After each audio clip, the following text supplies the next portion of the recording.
And as we mentioned, we do give opportunity for questions following the service. We have been working, thank you, Dean, for working with us. We're trying to work through the whole microphone thing. And so now, as was mentioned, if you have a question, we ask you to raise your hand so our sound people can make sure that we catch your question. But there's no need anymore to step up to the mic. Just think of IRBC as a safe space.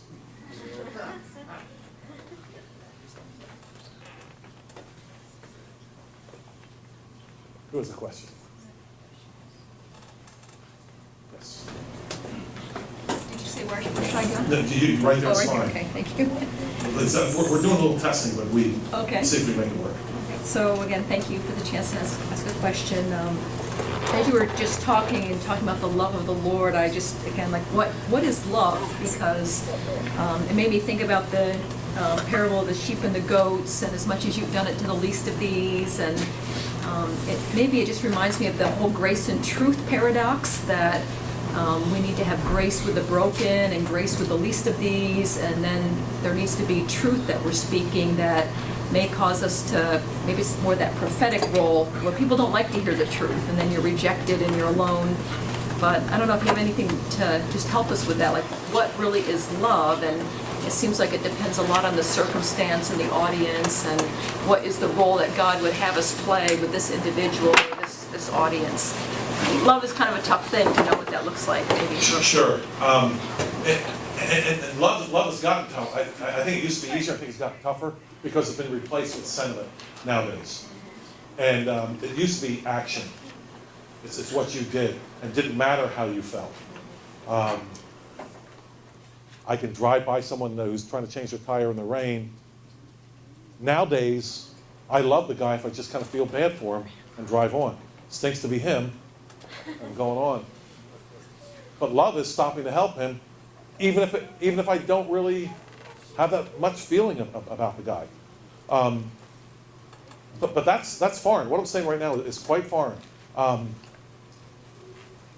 Anybody here ever see that musical, The King and I? Yeah. There's a scene in there where and I can't remember all the details, but it's set in where? Tibet, I think, someplace like that, something like that. Far East. And there's a scene in there where this king, who is being presented as a wise and noble man, finds out about a situation where some person wanted to get close to another person who was in the army and present themselves. This girl, I believe it was, presented herself as a boy in order to be close to her boyfriend, whatever, fiance, and that was a capital offense to do that. In fact, it was a capital offense, as I recall, just to even marry the guy, I think, something like that. That sounds about right for anybody who's seen that. There's something like that in there. Anyway, I was very intrigued with what happens next. What happens next is, well, this is a capital offense. The king could have done something about it in the play, but you know what they see the king doing? He cries because he feels bad about it. Oh, and guess what? The person gets their head cut off anyway. But he felt bad. See, that's a modern idea of love. No. You love the person? Go out and save their life. As I read the scriptures, and love your neighbors yourself is actually in that book of Leviticus. When Christ quotes love your neighbors yourself, he's actually quoting Leviticus of all books. Love is often portrayed as positively, but also negatively as well. So that when I really do live my life and I don't steal from my neighbor, I don't steal, I don't kill, I don't commit adultery, and I don't covet, that's actually love. So we don't think of love often enough as what we don't do, as what we restrain ourselves from doing. But if I don't attack my neighbor's goods, now I allow my neighbor to prosper. And to wrap that up very quickly, I am most intrigued with Luke 10. This doesn't get enough attention, but in Luke 10, Paul, somebody asked Christ about the commandments, And Christ says, well, how do you read the law? And most of us would say, how do you read the law? Worship on Saturday, and start naming off all kinds of minutia. And this guy doesn't do that. He says, here's what I get out of law. Love God, love your neighbor. Boy, when we have discussions about the law, that's not where we go, is it? We read that this morning, did we not, from Galatians? For all the law is fulfilled in this, love your neighbor as yourself. Read that right out of Galatians. Here's the thing. Christ then takes that to the parable of the Good Samaritan. And I believe contrasts very well, because remember the priest and Levite, one of them actually looked across the road and looked at him. I'm sure he said, man, that's a bummer. Wonder how that happened. But he contrasts, I believe, sentiment versus action. And so when we're defining love today, it seems to me that's where we need to start. Action that benefits my neighbor, and inaction that does not harm my neighbor, as far as loving your neighbor. Now, as far as loving God is concerned, if you love me, keep my commandments. Why do you call me Lord, Lord, and don't do the things I say? And James, of course, is all about that. James is the one set in the book that says, you know what? You got faith and love. I don't want to hear about it. I just want to see it. Which brings me to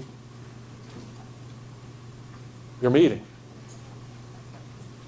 on the 23rd of February, right?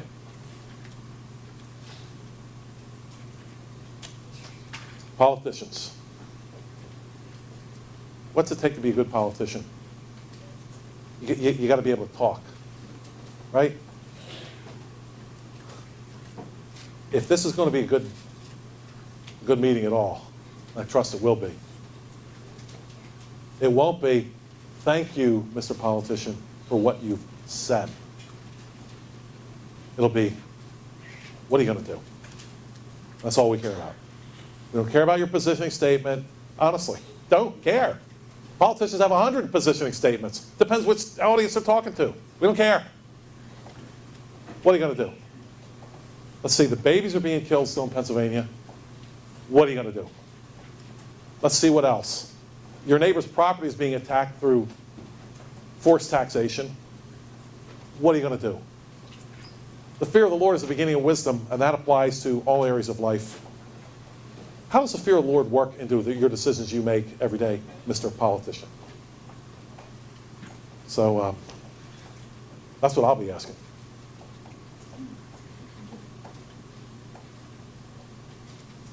Who else has a question?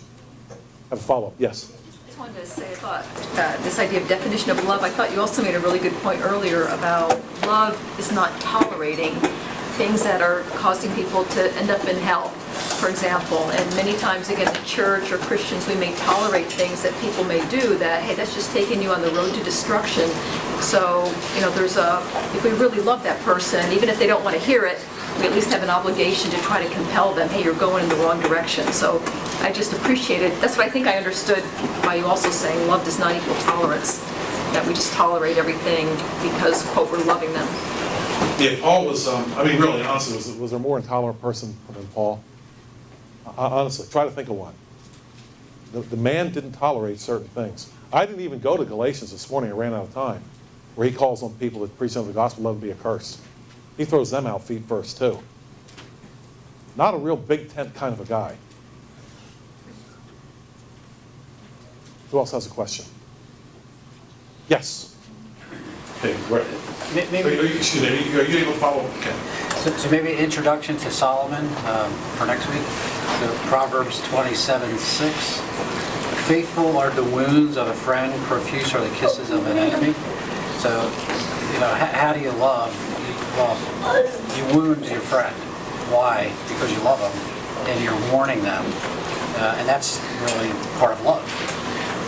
Thank you, Ken. I'm going to briefly address that. Saw a really good Facebook post this week where the writer said this. I thought it was just great analogy. He said when Paul Revere rides through and says the regulars are coming out, the people that really did love their families, want to defend them, weren't like, it's midnight, you're disturbing me, I'm back to sleep. Who's this guy on his horse in the middle of the night? Now, that was an unpleasant message at an unpleasant time, but a necessary one. A lot more could be said about that. Yes? Well, and I think, too, just, let's keep in mind that we keep talking about loving our neighbor, and that's good and right to do. But that is impossible if we don't first love the Lord. So I think even when we talk about loving our neighbor, that has to be through the filter of loving God. It's not loving my neighbor if I have not loved God's word first in this matter. So whether it comes to saying something to them that is, quite frankly, offensive in our modern age, or whether it comes from, actually even at times removing ourselves from it, we have to love God first. And I think sometimes in the church we reverse that. We say that loving our neighbor is loving God, and that's not necessarily true. Because again, if we don't love God's word as it stands, then how can you actually love your neighbor? Yeah, I would argue that loving your neighbor, Seth, as God says to do it, is an act of loving God. In the sense of loving your wife, like Christ loved the church, is an act of loving God. However, there's no such animal as loving your neighbor without loving God first, because we don't know how to love God. Is there a third way to define loving your neighbor without loving God and His Word, which tells you how to love your neighbor? Is there some third way? Is there some kind of book out there that tells us how to love our neighbor other than the Bible? So we first must love God and His Word, right? Otherwise, how do we know how to love our neighbor? There's just no way to possibly tell how to do it. That's why we say things like, how about this? Here's a question for you.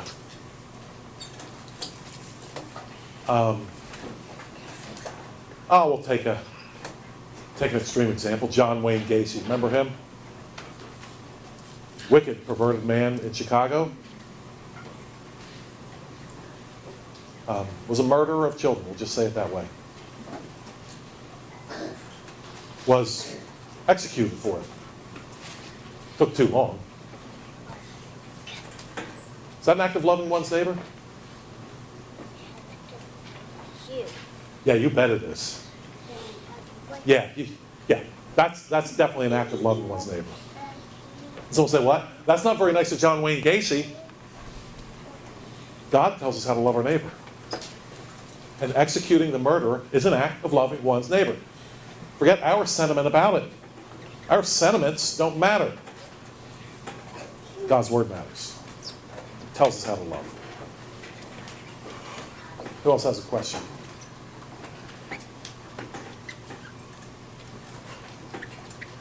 I want to thank you again for your kind attention here this morning. Wes.